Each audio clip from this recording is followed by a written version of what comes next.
네, 저는 본문 말씀 통하여서 자유와 믿음 그리고 진리와 사랑이라는 말씀으로 우리 함께 말씀 나누기를 원합니다. 네, 우리 갈라디아서 오늘 5장에 나와 있는 말씀은요, 사실 이 말씀은 어찌 보면 우리 모든 성도들에게 가장 이상적인 성도로서의 어떤 평생을 통하여서 궁극적으로 하나님의 복음으로 살아가는 자에게 결국 다가와질 가장 이상적인 성도의 모습을 우리에게 보여주고 있습니다.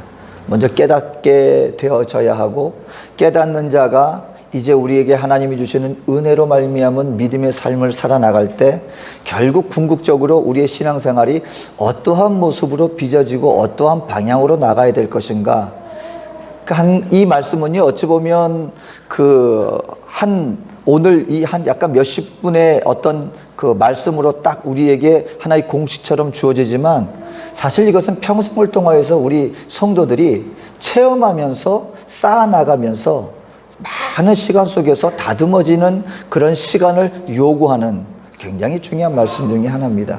오늘 이 말씀 통하여서요, 말씀을 먼저 알아야 되겠죠. 알고, 그리고 이것을 진정으로 행함으로 말미암아 오늘 이 갈라디아서 5장에 나타나진 온전한 성도의 모습이 반드시 저와 여러분들에게 그 어떤 열매로서 나타나지기를 정말 바랍니다. 먼저 사도 바울이 갈라디아서 5장을 통해서 우리에게 말씀해 주는 것은, 먼저 우리 믿는 믿음의 백성, 예수님을 구주로 영접한 모든 사람들은, 너희들은 이제 그 노예의 삶에서 너희에게 진정한 자유가 주어졌다는 것을 결단코 잊지 말아라 라고 얘기를 하고 있습니다. 이 말을 들으면 오늘 우리들은, 아니면은 예수를 잘 알지 못하는 사람들은 자꾸 이것이 마음에 이게 썩 다가와지지가 않아요.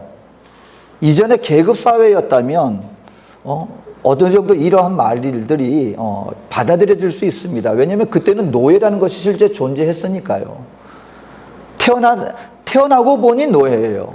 그럼 노예로서는 자유가 없는 삶이 어떠한 것을 그들은 아니까, 그리고 그 시대 속에서 사도 바울이 성도들에게 들려주는 말씀을 하다 보니까 오늘 현대를 살아가는 우리들에게는 이 말이 잘 다가와지지 않아요. 아니, 나는 누구에게도 종이 되어 본 적이 없는데, 나는 지금 어느 정도 나는 자유인으로서 살아가고 있는데 왜 자꾸 내가 자유인이다 라고 얘기를 하느냐. 그런데 오늘 사도 바울이 본문을 통하여서, 또 주님이 우리 인생들을 향하여서 말씀해 주는 것은 한 가지입니다. 우리가 자유한 자로 태어난 것 같지만 우리는 나면서부터 죄의 종으로 태어난 존재들이다. 여러분, 이 세상에 태어나면서 이 죄의 영향력으로부터 자유로운 사람은 아무도 없습니다. 그리고 그 죄의 결과로 말미암아 자유롭게 살아갈 수 있는 사람은 아무도 없습니다. 죄가 무엇입니까? 그 죄의 결과가 무엇입니까? 죄의 싹은 사망입니다. 이 땅에 여러분, 태어나면서 그 누구도 죽음으로부터 자유로울 수 있는 사람은 아무도 없어요. 단지 시간의 차이뿐입니다. 그래서 예수를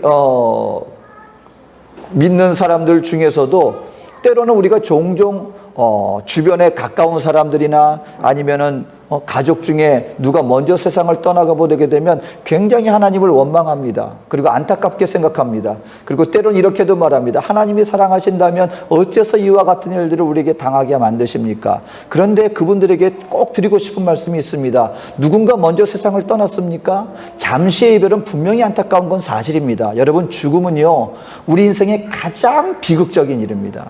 가장 슬픈 일이고요, 그 인생의 가장 커다란 저주입니다. 죽음 자체가 달갑지 않아요. 근데 그분들에게 말씀드립니다. 그 죽음은요, 그분들에게만 국한된 것이 아니라 알아야 된다는 것입니다. 우리 인생은, 이 땅 가운데 태어난 모든 사람들은 이미 우리의 마지막 종착역은 사망이다, 죽음이다. 그렇기 때문에 그를 위해서만 슬퍼할 뿐만 아니라 우리 자신들을 위해서도 마땅히 똑같이 비극적인 마음으로 슬퍼하며 안타까워하는 것이 마땅한 것입니다. 이것은 무슨 말이냐? 우리 인생들은 태어나면서부터 자유로운 존재로 태어난 존재들이 아니에요. 죄로 말미암아 죄의 종된 자들이며, 그 죄의 결과로 말미암아 누구에게든지 우리 모든 인생들은 사망에 선고받은 바로 그와 같은 아주 악한, 바로 저주받은 바로 인생을 가지고 태어난 자들이 우리 인생들이다라는 것을 성경은 누누이 얘기하고 있습니다. 그런데 이것이 그냥 그것으로 끝난다면 비극이지만 바로 이러한 우리 인생들에게 하나님이 주 예수를 영접함으로 말미암아 우리가 그 모든 죄로부터, 죄의 멍에로부터, 죄의 결과로부터 우리에게 자유가 주어졌다. 죄의 사슬이 끊어졌고 죄의 결과인 저주로 말미암은 사망으로부터 우리가 생명을 얻게 되어지는 진정한 자유인이 되어졌으니 너희들은 신앙생활을 나가면서 절단코 이와 같은 것들을 망각하지 말아라. 근데 우리가 여러분 여전히 우리가 하나님 앞에 나와서 우리가 이 구원받는 것이 율법을 지킴으로 말미암아 나의 도덕이나 양심으로 말미암아 우리가 이와 같은 모든 죄의 결과로부터 자유롭고 구원받을 수 있는 존재가 된 것처럼 또다시 율법의 멍에를 매게 되어진다면 이 세상에서 그 누구도 자유를 누리면서 살아나갈 수 없게 된다라는 것을 잊지 말아라는 것입니다. 왜냐하면 예수를 믿고 난 다음에 우리가 범하는 가장 많은 실수가 뭔지 아십니까? 예수를 믿고 난 다음에 우리가 주어진 자유를 감사함으로 기쁨으로 구원을 누려야 되는데 누리지 못하는 것은 뭐냐면 이 예수 그리스도의 복음으로 말미암은 이 믿음의 자리로 지속적으로 나가야 되는데 예수를 믿고 그 순간만큼은 잠깐 자유를 누렸다가 또다시 양심과 도덕의 잣대를 갖다 대면서 나의 구원의 문제를 해결하려고 애쓰는 모습으로 나도 모르게 돌아가 버린다는 것입니다. 여러분, 양심과 도덕으로부터 완전히 자유로울 수 있는 사람이 있을 것 같습니까? 예수를 믿고 10년, 20년, 아니 30년 신앙생활을 하고 난 다음에 여러분 한번 생각해 보세요. 그럼에도 불구하고 나는 내 양심이 요구하는 소리대로 100% 살아가질 수 있던가요? 나의 도덕적인 삶 속에서 정말 하나님 앞에서 나의 모든 죄의 모든 습관과 모든 삶들이 정말 완전히 나의 생활 속에서 버려지던가요? 때로는 실수해요. 나도 모르게 거짓말이 튀어나옵니다. 순간적으로 나왔던 유익이 딱 눈앞에 있어요. 근데 나도 모르게 무의식적으로 나의 옛 습관을 따라 나도 모르게 순간적인 유익에서 거짓말이 튀어나와요.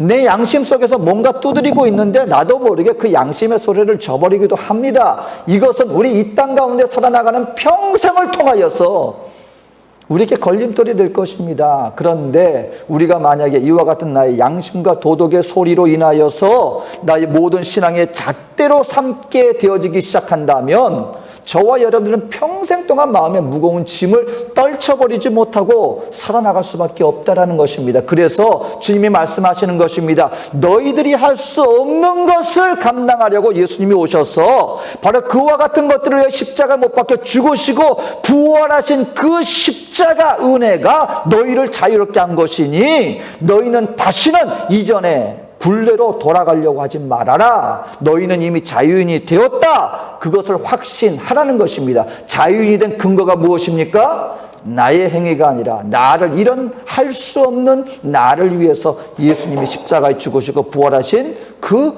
예수님의 십자가 공로로 인하여 우리에게 주어진 것임을 잊지 말아라.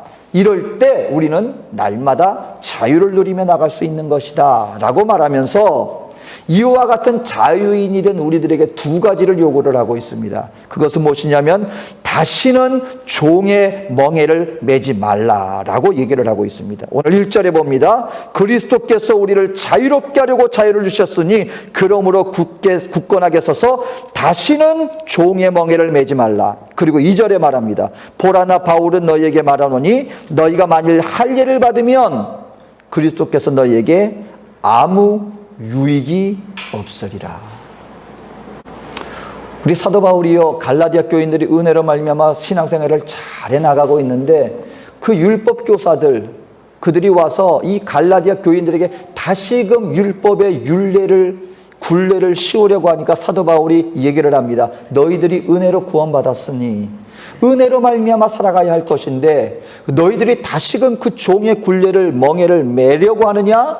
그렇게 되어진다면 예수 그리스도께서 너희에게 아무 유익이 없다. 굉장히 여러분 충격적인 얘기를 하고 있습니다. 여러분 우리에게 구원에 주어진 그 예수님의 그리스도가 유익이 없다는 말의 의미가 무엇입니까? 먼저 예수님의 십자가의 그 은혜가 아무 소용이 없는 것이 되어진다는 것입니다. 예수님의 십자가, 그 하나님의 대가가 주어지고 하나님의 희생의 대가로 말미암아 우리 인생들에게 주어진 그 구원의 은혜가 아무 유익이 없어진다. 그럼 구원받고 끝나는 것입니까? 구원받은 믿음의 백성들에게 하나님의 나라를 상속받게 되어지고 영원토록 하나님과 더불어서 영생의 삶을 누리게 되어지는데, 이와 같이 율법으로 말미암은 종의 굴레를 매게 되는 순간 예수 십자가로 말미암은 이 모든 구원과 하나님의 나라를 상속받는 것과 하나님과 더불어 영원히 살게 되어지는 그 모든 것들이 아무 소용이 없게 되어지는 것이기 때문에 너희들은 이 종의 굴레를 매지 말아라 라고 얘기를 하고 있는 것입니다. 우리가 달리 볼 것 없습니다. 여러분, 남북전쟁, 노예 해방으로 말미암아 아메리카 대륙에서 얼마나 많은 무고한 청년들이 그 노예 생활로 고통당하는 사람들에게 자유를 주겠다고 그 무고한 백인 청년들, 흑인들만 싸운 게 아니잖아요. 거기에 함께하였던 북군의 백인 청년들과 수많은 사람들이 그 전쟁으로 말미암아 얼마나 많은 피를 흘렸습니까? 그리고 드디어 이기지 않았습니까? 북군이 이길 수 없는 전쟁을 하나님의 은혜로 말미암아 이기게 되었고 드디어 노예들에게 자유가 선포되었습니다. 이제 이 땅에서 더 이상 노예 제도는 성립되지 않습니다. 모든 노예의 상황 가운데 있는 사람들에게는 이미 자유가 주어졌습니다. 그 놀라운 희생의 대가를 치르고 드디어 자유가 선포가 되었는데, 놀랍게도 10년이 넘도록 자유인이 된 사람이 그 소식을 듣지 못해서 속임수로 노예 생활을 하는 사람들도 종종 있었는데, 놀랍게도 어떤 사람들은 내가 자유인이 되었다는 것을 알았습니다. 흑인들이. 그런데 본인 스스로가 다시금 이전 주인을 찾아가서 내가 옛 생활이 좋사오니 나를 노예로 그냥 부려주십시오 라고 본인 스스로가 자원하여서 노예 생활을 한 그런 결과들이 의외로 있었다는 것입니다. 그럼 그 이유가 무엇입니까? 노예 생활만 하다 보니 자유인으로서 어떻게 생활해야 될지, 자유인으로서 살아나갈 방법을 알지 못하고 이전 생활이 습관화되어 있어서 이전 생활이 오히려 본인에게는 더 편하게 느껴지더라는 것입니다. 그래서 그 참혹한 자유가 없는, 자유가 무엇인지 맛보려고 하기도 전에 본인 스스로가 그 노예의 자리로 다시금 찾아가서 노예 생활을 하는 것으로 만족하게 되어지는 그런 결과도 있었더라는 것입니다. 그렇게 되어진다면 여러분, 수많은 그 많은 사람들의 희생의 대가가 아무 유익이 없는 것이 되어져 버리고 마는 것입니다. 우리 믿는 믿음의 백성들도 마찬가지입니다. 하나님께서는 이미 나에게 모든 것을 이루어 주셨으니까 그냥 나에게 모든 것이 누려지는 것이겠지 라는 것이 아니라, 나 스스로가 하나님의 은혜를 받았음에도 불구하고 우리가 자유롭게 하나님의 선한 일꾼이 되어서 하나님의 사람으로 나아가기보다는 이전에 누렸던 나의 마음속에 나 육신의 쾌락과 나의 삶에 이미 길들여져 있는, 습관화되어져 있는 옛 죄악의 생활을 우리가 여전히 지속적으로 이루어 나간다면, 그리고 그 예수님의 십자가 보혈로 주어진 자유의 복음보다는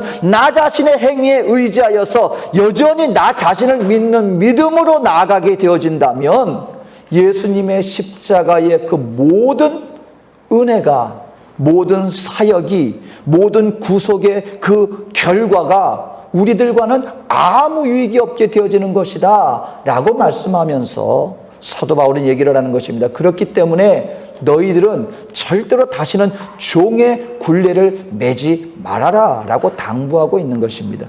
우리 믿는 성도 여러분, 저와 여러분들의 신앙생활에 나가면서 오늘 저와 여러분들이 조심해야 되는 것이 있습니다. 그것은 무엇입니까? 우리 생활의 중심 띄어지는 것이 바로 나를 위하여서 십자가 죽으시고 부활하신 그리스도 중심의 생활로 나아가고 있는가? 아니면 나는 예수를 믿었음에도 불구하고 물론 세상 사람들처럼 죄악된 습관과 죄의 그 어떤 도덕적으로 부도덕한 일을 행하진 않는다 할지만, 오늘 저와 여러분들이 행하는 이 신앙생활이 율법에 얽매여서 신앙생활에 나간다면, 다시 말하면 나 자신의 행위에 근거하여서 주님께 나아가려는 자세로 나아가고 있다면, 이것은 또 다른 모습의 종의 굴레와 다름이 없는 것이다 라는 것을 알아야 한다라고 하는 사실인 것입니다. 바라기는 오늘 저와 여러분들 다시 한번 우리의 신앙생활 가운데 이전과 같이 또 다른 종의 굴레를 매지 않는 바로 그와 같은 자들이 되어주시기를 주의 이름으로 축원드립니다. 두 번째는 무엇이냐면 그리스도 안에서 우리가 굳건하게 세워져 나가야 된다라고 얘기를 하고 있는 것입니다. 오늘 5절에 보니까 우리가 성령으로 믿음을 따라 의의 소망을 기다리노니, 주님 안에서 그럼 우리가 어떻게 심령으로 굳건하게 세워져 나갈 수 있습니까? 두 가지를 해야 된다고 얘기를 합니다. 첫 번째는 무엇이냐면 성령으로 믿음을 따라 의의 소망을 따라 나가는 자들이 되어야 합니다. 의의 소망을 따라 나가는 자들. 의의 소망이 무엇입니까? 그 구원이죠. 저와 여러분들에게는 이 구원의 소망이 있습니다. 이 땅 가운데서 우리 죽음으로부터, 우리의 인생으로부터 우리는 이미 구원받은 자들이다. 이 구원을 여러분 성경에서는 세 가지 구원을 얘기를 하고 있습니다. 첫 번째는 신분적인 구원이에요. 이거는 어렵게 생각할 거 없이 옛날 우리 거지 왕자 한번 생각해 보자고요. 왕이 있었는데 한번 마을을 시찰을 나갔습니다. 시찰을 나갔는데 다리 밑에 한 거지 소년 아이가 하나 있는 거예요. 근데 왕이 마침 자녀가 없었어요. 그러니까는 이 거지 소년을 아주 측은하게 여겼습니다. 그리고 한 가지 생각이 떠올랐어요. 보니까는 부모도 없이 온지 버려져서 거지 생활을 하고 있는데 내가 이 아이를 내 아들로 삼아야 되겠다. 그래서 아들로 삼았습니다. 양자 삼았습니다. 왕이. 그러니까 거지가 하루아침에 뭐가 된 거예요? 왕자가 된 것이죠. 그러면 여러분 여기에서 이 소년의 신분은 앞으로 왕자가 될 것입니까? 아니면 왕이 자기 아들로 삼은 그 즉시로 왕자의 신분을 갖게 되는 것입니까? 그 즉시로 왕자의 신분을 갖게 되는, 우리 믿는 성도들이 예수님을 우리의 구주로 영접하는 그 순간 저와 여러분들의 신분이 변화되는 거예요. 그 즉시로. 어떻게 변화되어집니까? 하나님의 자녀의 신분이 그 즉시로 되어지는 것입니다. 근데 성경은 또 궁극적인 구원에 대해서 얘기를 하고 있어요. 그 무엇이냐면, 자 여러분, 우리 하나님의 완전함 속에서 우리 믿음의 백성들이 나중에 부활하고 난 다음에 저와 여러분들은 어떤 존재가 되어지느냐? 죄와는 전혀 상관없는 존재들이 되어져 버리고 맙니다. 다시 말하면 우리 앞에 그 어떤 유혹이 다가온다 할지라도 우리의 마음과 심령이 흔들리지 않고 완전히 죄와는 무관한, 성경이 말하는 완전한 의인으로서의 하나님의 자녀로 그 하나님의 나라에 임할 때, 우리 주님 앞에서 우리가 부활하여서 주님과 더불어 영생천국 저 새하늘과 새 땅에 들어가게 되어지면 거기에서는 죄의 유혹이 없을 뿐만 아니라 죄의 유혹이 다가온다 할지라도 저와 여러분들의 마음과 심령이 동화되지 않습니다. 왠지 아십니까? 오늘날의 이 육신과는 전혀 다른, 죄와 전혀 상관없는 완전한 육신으로 부활되어지기 때문에 그 나라에서는 죄에 대한 유혹도 없고 죄에 대한 결과도 없고 저와 여러분들은 죄와는 완전히 별개가 되어진 하나님의 완전한 거룩한 존재로서 그 자리에 서게 됩니다. 이것을 영화라고 얘기를 합니다. 그것은 그날 거기에서 빚어질 우리의 궁극적인 성도의 완전하게 되어진 모습이에요. 이것을 영화라고 얘기를 합니다. 신분적으로 하나님의 자녀가 되어지는 구원, 그리고 그날 궁극적으로 완전하게 되어지는 구원, 이걸 영화. 그럼 오늘 마지막 세 번째 구원의 모습은 무엇이냐? 이제 오늘 여기서 그날 거기에 갈 때까지의 과정의 구원을 얘기를 하고 있습니다. 이것을 성화라고 얘기를 합니다.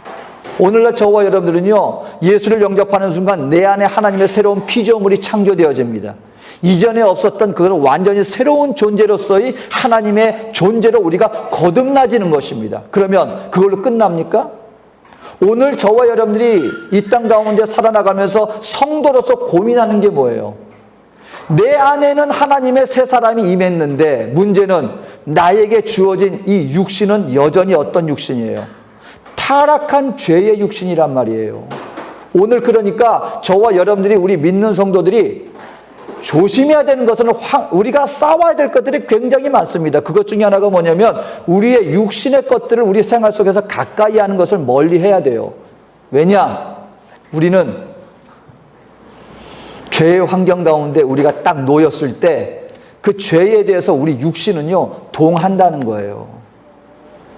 죄가 우리 가까이에서 영향력을 행사할 때 너는 나와 상관없는 존재로서 이것을 갖다가 전혀 우리 마음이 움직여지지 않는 게 아니라 우리 육신은 죄를 사랑하는 그런 영향력이 여전히 존재한다는 것입니다. 왜? 우리의 속사람은 세우게 됐지만 우리의 겉사람은 여전히 후패해 있기 때문에, 여전히 죄악된 육신을 가지고 있기 때문에 죄의 소욕, 육신의 정욕, 안목의 정욕, 이생의 자랑이 우리 앞에 딱 닥쳤을 때 우리는 그것을 끌어안고 싶어진다는 것입니다. 여러분, 자석이 쇠붙이가 있으면 거기에 그냥 딱 달라붙어요. 죄가 마치 자석이라고 한다면 우리의 육신은 그 자석에 끌리게 되어 있다는 것입니다. 그렇기 때문에 싸워야 하는 것이죠. 무엇과? 죄악과. 그래서 성경이 얘기하는 것입니다. 우리는 성령 안에서 날마다 우리의 삶을 성령 안에서 주님께 드리는 것을 매일같이 연습해야 하는 것입니다. 드리는 삶을 살아야 하는 것입니다. 이럴 때 성령 안에서 우리에게 주어진 의의 소망을 따라 살아나갈 수 있게 되어지는 것입니다. 근데 그냥 의의 소망 그러지 않고 왜 성령으로 믿음을 따라라고 얘기를 했을까요? 우리 주님은 아신 것이죠.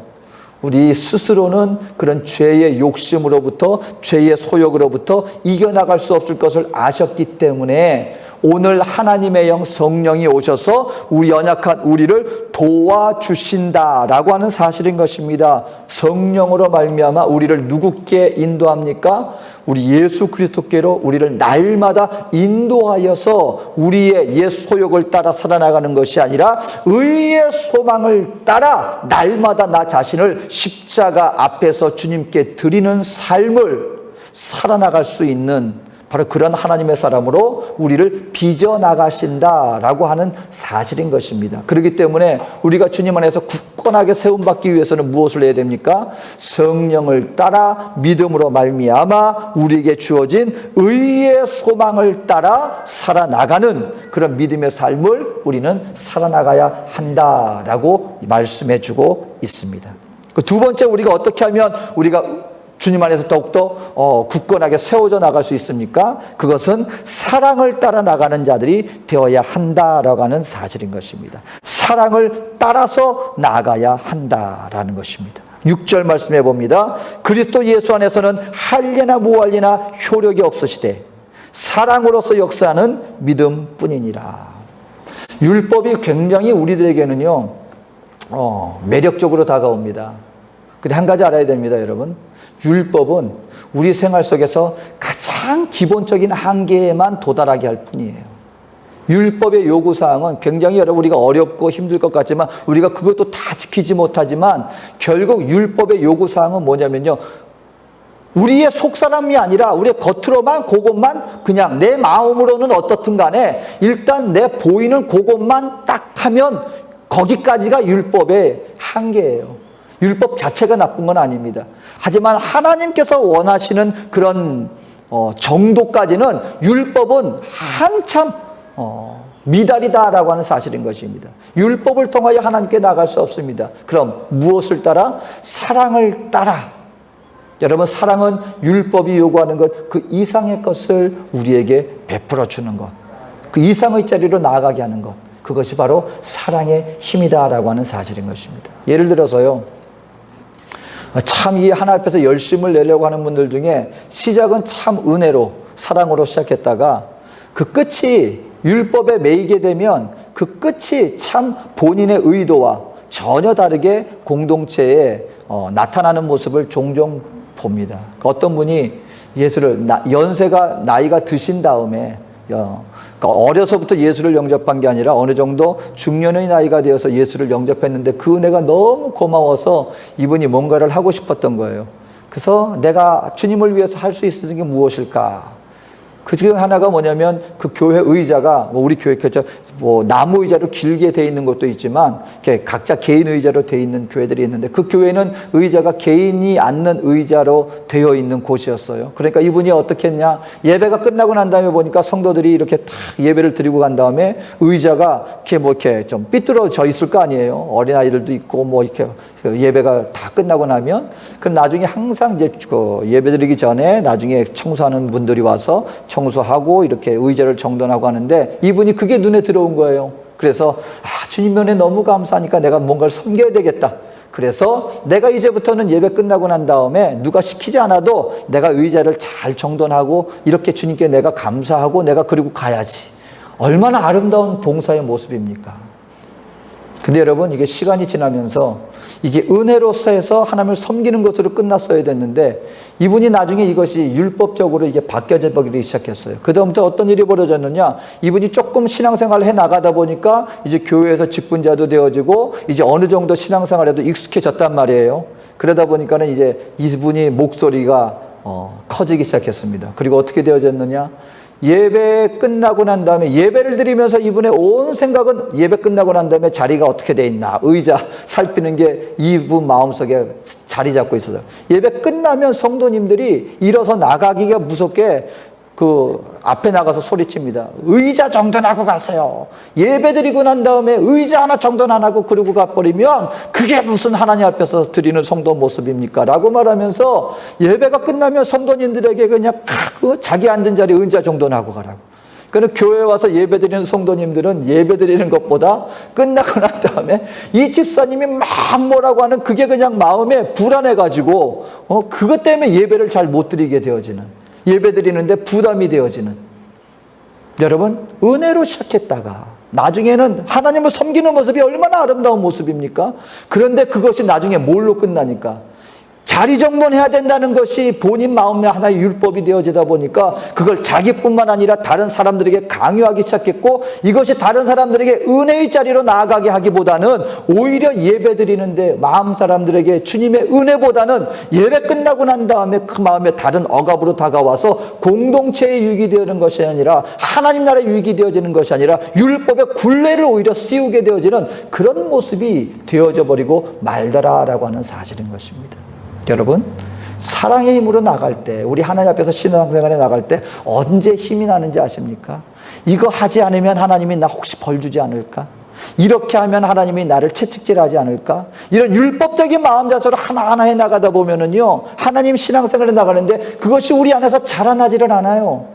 그러한 마음 중심 가운데서 나의 행위와 나의 도덕과 나의 양심을 의지하여서 신앙생활에 나가는 사람들에게는 결단코 자유함이 있지 않습니다. 그 안에 하나님의 은혜가 넘쳐나지 않습니다. 내 안에 기쁨이 넘쳐나지 않습니다. 그리고 내가 해야 되는 그것까지만 가까스로 이 정도 했으니까 됐어. 근데 사랑으로 나가는, 하나님의 성경은 분명히 말합니다. 주님 은혜 감사해서. 여러분, 사랑하는 사람들에게 한번 보세요.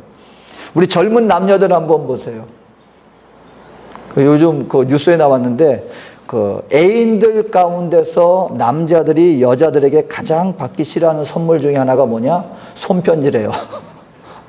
손편지. 이게 무슨 말인가 그랬더니 남자들은 여자 애인이라고 해가지고 아주 값진 거 선물해 준답니다. 그러면은 여자들은 남자들한테 자기 마음 정성 표현한다고 손편지 하나 달라서 준다는 거예요. 그게 무슨 말이냐면 꼭 손편지 마음 정성 그게 중요하지 않다는 것이 아니라 사랑하는 사람들한테는요, 이게 그 주머니가 아깝지 않다는 거죠. 그러니까 뭐 그냥 귀한 걸 선물해줘도 받아주는 것만으로도 기뻐해요. 이게 여러분 얼마나 모순적인 겁니까?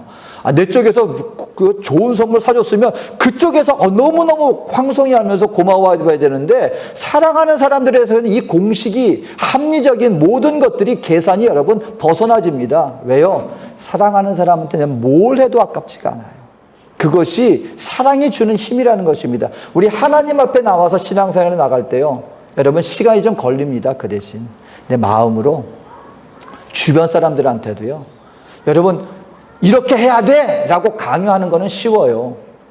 하지만 그 사람이 하나님 앞에 마땅히 해야 되는구나 하고 느끼게 만드는 것, 깨닫게 만드는 데는 오히려 더 시간이 듭니다. 왜요? 그 내 말로 상대방에게 강요하는 것이 아니라 내 행동으로, 삶으로 그 사람들에게 깨닫게 하는 것이기 때문에.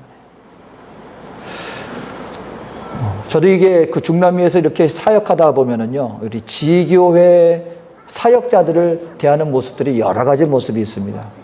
담임 목사님이 어떻게 하느냐에 따라서요, 어떤 목사님은요, 처음부터 끝까지 내가 하라는 대로 해야 되만 그걸 강조하는 그런 모습이 있어요.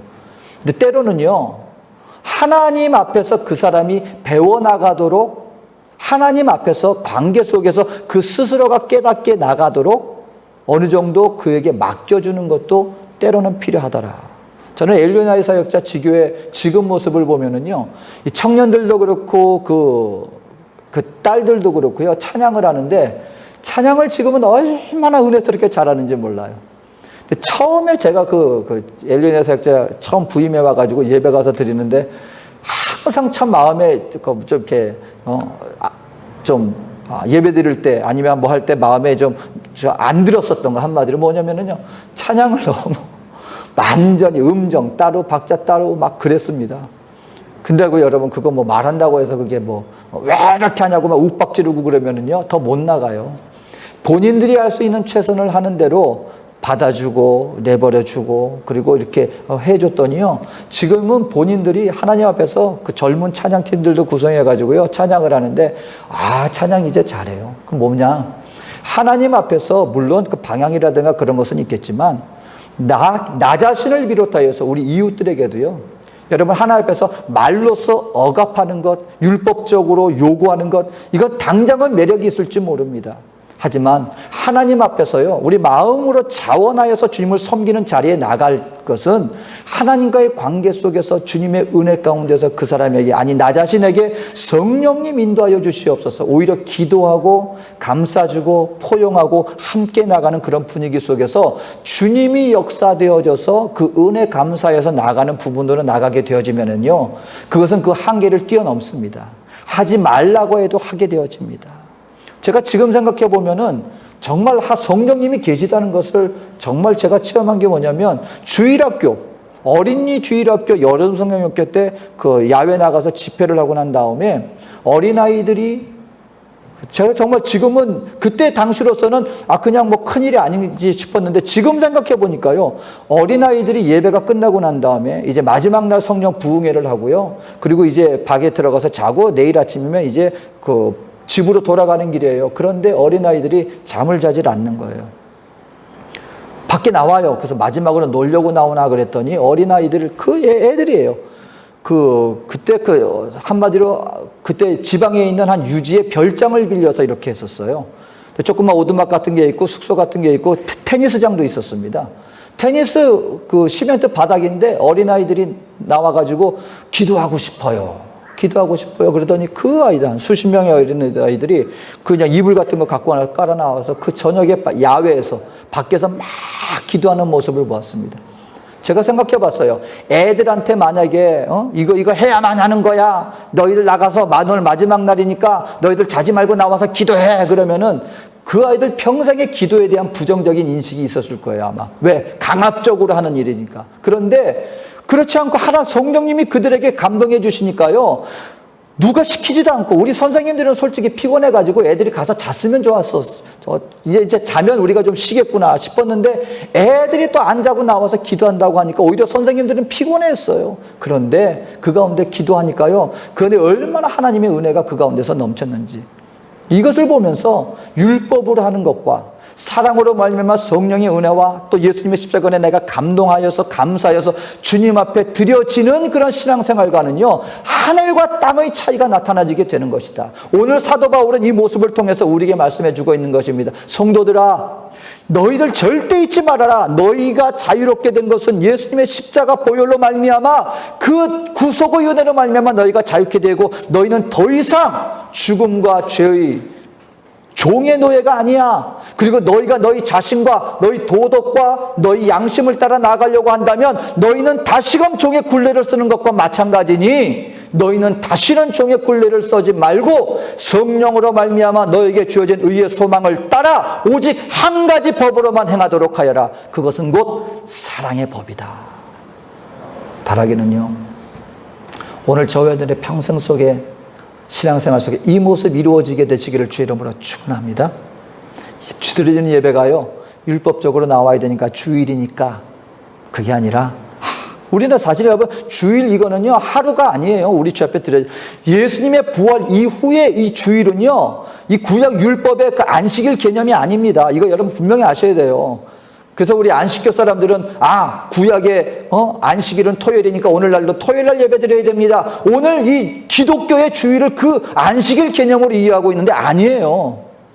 어느 날 예배 드리든 마찬가지예요. 상관없습니다. 주일이 아니라 만약에 우리가 기독교에서 화요일날 예배 드리는 걸로 정합니다 하면 화요일날 예배 드리는 거예요. 주일이 안식일이 아닙니다.